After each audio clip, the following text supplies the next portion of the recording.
পদূলিমুখত হেঁপাহৰ ৰঙালী বিহু আৰু তাৰ প্ৰাকখনত এতিয়া সমগ্ৰ ৰাজ্যজুৰি চলিছে ৰঙালী কাদৰাৰ ব্যাপক প্ৰস্তুতি। ব্যতিক্ৰম নহয় মহানগৰী কংক্ৰিটৰ মহানগৰীতো চলিছে ৰঙালী কাদৰাৰ ব্যাপক প্ৰস্তুতি। আৰু বৰ্তমানত মই দীঘলী পুখুৰীৰ পাৰত উপস্থিত আছোঁ আৰু প্ৰতি বছৰে এই ঠাইত এখন ৰঙালীৰ মেলা বহে আৰু পৰিৱেশটো আমি দেখুৱাবলৈ যত্ন কৰিম প্ৰতিদিনতে আমাৰ দৰ্শকসকলক।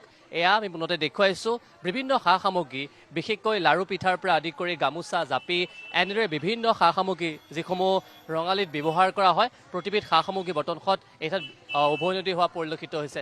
আৰু বিশেষকৈ আমি দেখুৱাইছোঁ সৰভোগৰ মিঠা দৈ ক্ৰীমেৰে ভৰি পৰিছে, তাৰ সমান্তৰালকৈ বৰপেটাৰ জহা চাউল, পিঠা, লাড়ু, গুড়, বাঁহৰ চুঙাৰ দৈৰ পৰা আদি কৰি বিভিন্ন সা সামগ্ৰী আৰু প্ৰতিবিধ সা সামগ্ৰী এনেদৰে বৰ্তমানত ভৰি পৰা পৰিলক্ষিত হৈছে। আমি পৰিৱেশ দেখুৱাইছোঁ। তাৰ সমান্তৰালকৈ মই ইতিমধ্যে উল্লেখ কৰিছোঁ যে অসমৰ বিভিন্ন প্ৰান্তৰ পৰা আহি এই ঠাইত মেলা বহোৱা হৈছে। শিৱসাগৰৰ পৰা আহিছে, আমি দেখুৱাইছোঁ শিৱসাগৰৰ এয়া বিভিন্ন ধৰণৰ পিঠা পনা আছে, চিৰা দৈ, বিভিন্ন সা সামগ্ৰীয়ে ভৰি পৰা পৰিলক্ষিত হৈছে। আৰু মহানগৰীৰ বিভিন্ন প্ৰান্তৰ পৰা লোকসকল আহিছে আৰু প্ৰত্যেকে আহি পেলাই বিভিন্ন ধৰণৰ সা সামগ্ৰী ক্ৰয় কৰিছে। মই ইতিমধ্যে উল্লেখ কৰিছোঁ যে কংক্ৰিটৰ মহানগৰীত থাকিলেও কিন্তু প্ৰত্যেকেই নিজৰ বাপুতিসাহোন হেঁপাহৰ ৰঙালী বিহু খুব উৎসাহেৰে সকলোৱে যিটোকে এই ঠাইত পালন কৰা পৰিলক্ষিত হয়। এগৰাকী বাইদেউ আছে, মই পুনতে বাইদেউৰ কাষলৈ আহিছোঁ। কোন ঠাইৰ পৰা আহিছে বাইদেউ? মই ৰিহাবাৰীৰ পৰা আহিছোঁ। আজি কি ল'ম ভাবিছে?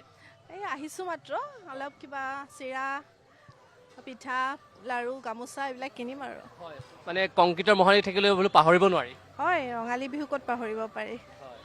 হয়, চবৰে হয়, অসমবাসীক মই মোৰ ফালৰ পৰা ৰঙালী বিহুৰ বহুত আন্তৰিক শুভেচ্ছা জনাইছোঁ।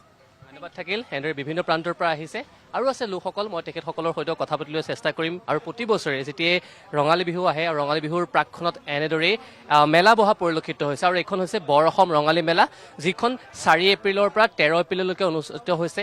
আৰু বিভিন্ন ঠাইৰ পৰা মই ইতিমধ্যে উল্লেখ কৰিছোঁ ৰাজ্যৰ বিভিন্ন প্ৰান্তৰ পৰা আহিছে আৰু মেলাত প্ৰত্যেকেই বিভিন্ন ধৰণৰ সা সামগ্ৰী লৈ আহি এঠাইত ভিৰ কৰা পৰিলক্ষিত হৈছে। এফালে যদি লাড়ু পিঠা পনাৰে ভৰি পৰিছে, আনফালে আকৌ বিভিন্ন সাজপাৰ, পৰম্পৰাগত সাজপাৰ, এয়া গামোচা আছে। ভিতৰ ভাগলৈ আমি সোমাই গ'লে দেখিম ভিডিঅ' জাৰ্নেলিষ্ট দীপেন তহবিলদাৰ আছে, তেখেতে দেখুৱাইছে সামগ্ৰী দৃশ্যাংশ। ভিতৰ ভাগত আমি দেখুৱাইছোঁ বিভিন্ন ধৰণৰ পৰম্পৰাগত সাজ পোছাকৰো বৰ্ণন ভৰি পৰা পৰিলক্ষিত হৈছে।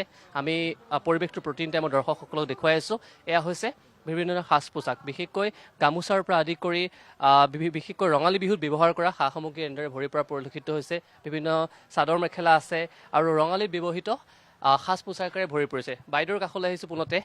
ৰঙালী বিহু পালেহি, তাৰ প্ৰাক মুহূৰ্তত আপোনালোকে এই ঠাইত এনেদৰে মেলাত অংশগ্ৰহণ কৰিছে। কোন ঠাইৰ পৰা আহিছে? মই গুৱাহাটীৰে। গুৱাহাটীৰে। কি কি ইয়াত উপলব্ধ আছে আপোনাৰ? ইয়াত সৰু ল'ৰা ছোৱালীৰ মেখেলা চাদৰ আছে ৰেডিমেড, আৰু ধুতি, কুৰ্তা, চাৰ্ট গোটেইখিনি পাব আৰু বিহুৰ। হয়, এইবোৰৰ দাম কেনেকুৱা? দাম 800 মানৰ পৰা ষ্টাৰ্ট হয়। কেনেকুৱা সঁহাৰি পাইছে? ভালে পাইছে। হয়।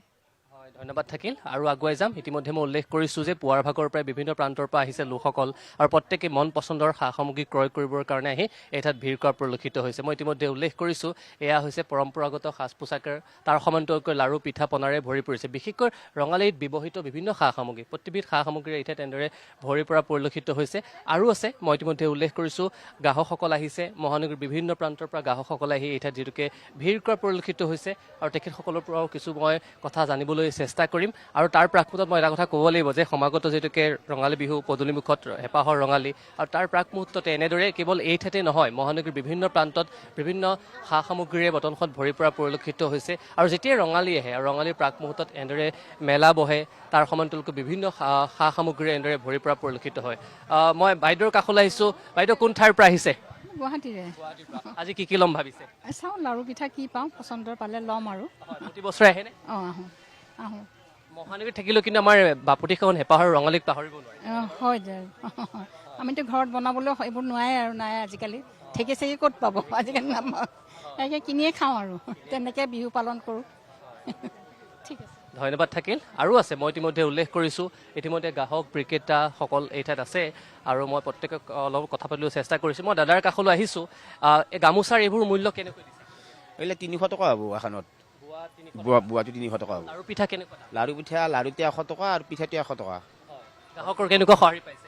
গ্ৰাহক নাই, এইবিলাক গ্ৰাহকে নাই, মাৰ্কেটত গ্ৰাহকে নাই। কোন ঠাইৰ পৰা আহিছে আপোনালোক? আমি হাজোৰ পৰা আহিছোঁ।